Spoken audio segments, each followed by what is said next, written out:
Jasmine Birtles is a financial expert and set up moneymagpie.com. Morning, Jasmine. Hello there. What do you think of this idea then, from this proposal from the government? Well, I think it's good that it's bringing in the possibility of flexibility. I mean, it is just a proposal, as you say, and I think some of it is based on complaints from, for example, the Scottish minister saying that in Scotland they have a lower life expectancy. It's not fair. They should be able to retire earlier, etc., etc. So it's reasonable to bring in the flexibility, I think, but it's slightly dangerous because, when I listen to people saying, oh yes, I think I'd take early retirement and then I could do a little bit of work. But the thing is that it's smaller amount for the rest of your life. It's not just for the next 5 years or so.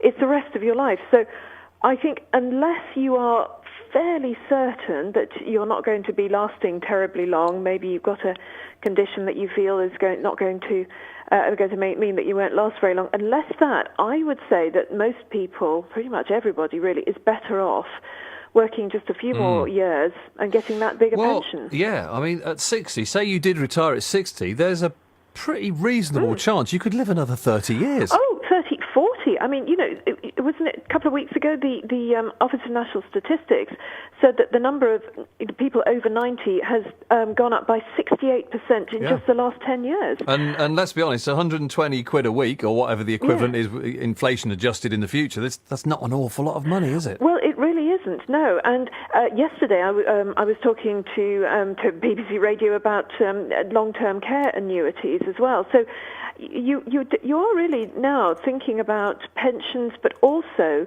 care fees, which they're about 30 grand a year. Well, that's the thing, isn't it? Everybody assumes, I think, well, not everybody, but many people assume that they're going to carry on into a ripe old age and to be absolutely fine and still be able to do a little bit of part-time work and not be ill. And actually the reality isn't like that at all, is it? Well, exactly. There are all sorts of things that can come up. And, I mean, I am very pro people doing all sorts of work. I mean, I know people who have set up their own businesses in sort of late 50s, early 60s. I mean, some, once they were retired, they've thought, well, I'm bored of this. I'm going to set up a business. I'm very pro people doing that and finding lots of interesting ways, lots of activities that will actually bring some cash in.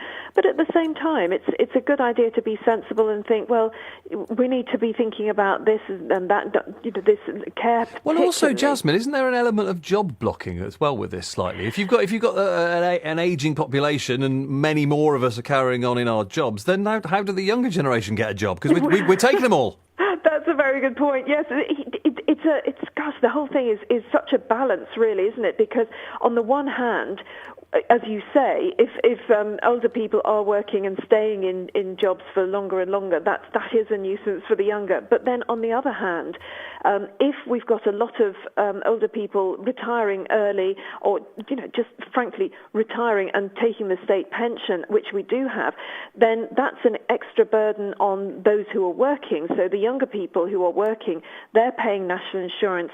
That national insurance, that money that they are paying in, is directly paying the pensions, the state pensions of the people who are retired. It's a kind of a Ponzi scheme, actually, the state pension, because you think, oh, I've put money in all my working time, so I'm getting that money back. Well, actually, in practical terms, you're being paid by the people who are working. Who are working, isn't it? Yeah. And if they can't work because you're still working, then you're not getting paid. It's an impossible situation. You're right, Jasmine. Listen, I'll have to leave it there because I am so late for the travel, but lovely to speak to you. Thank you.